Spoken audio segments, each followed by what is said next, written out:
guys, and welcome back to the Lazy Girl's Kitchen. For those of you that are new, my name is Maggie and welcome. Today we are going to be making some chocolate fudge. It is perfect for this time of year. I actually really love to make this to gift it, so I thought I would share the recipe with you. So let me take you through your ingredients.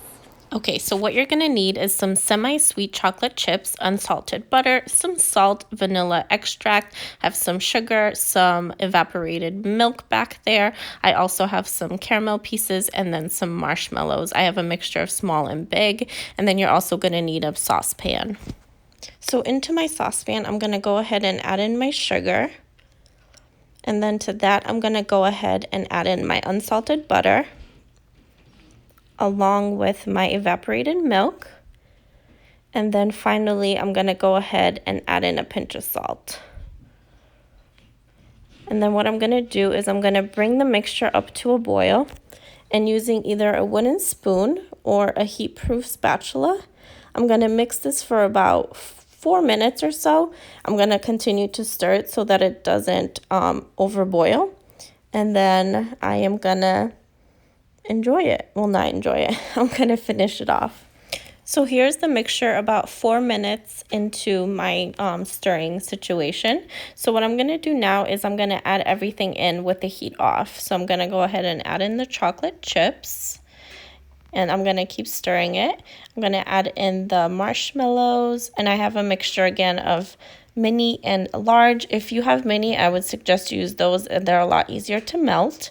And then finally a dash of vanilla, and that's gonna bring out the chocolatey in your fudge. I love vanilla.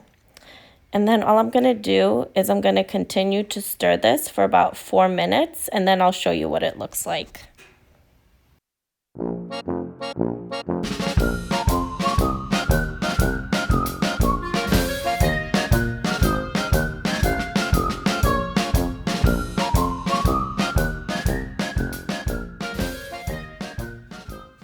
Okay, so here is our finished mixture. Just look at how thick and beautiful and fluffy that is.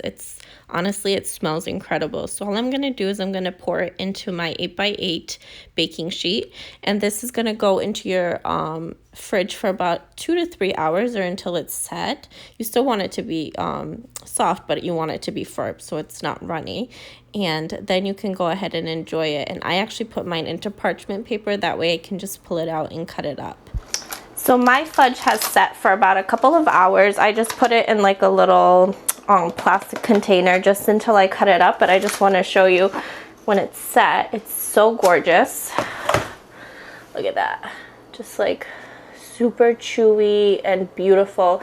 And if you're lucky, which is my favorite part, the caramel pieces don't melt all the way, so you get like a little chewy caramel in there, and that happens to be my favorite. So I hope you guys found this recipe as helpful as I do.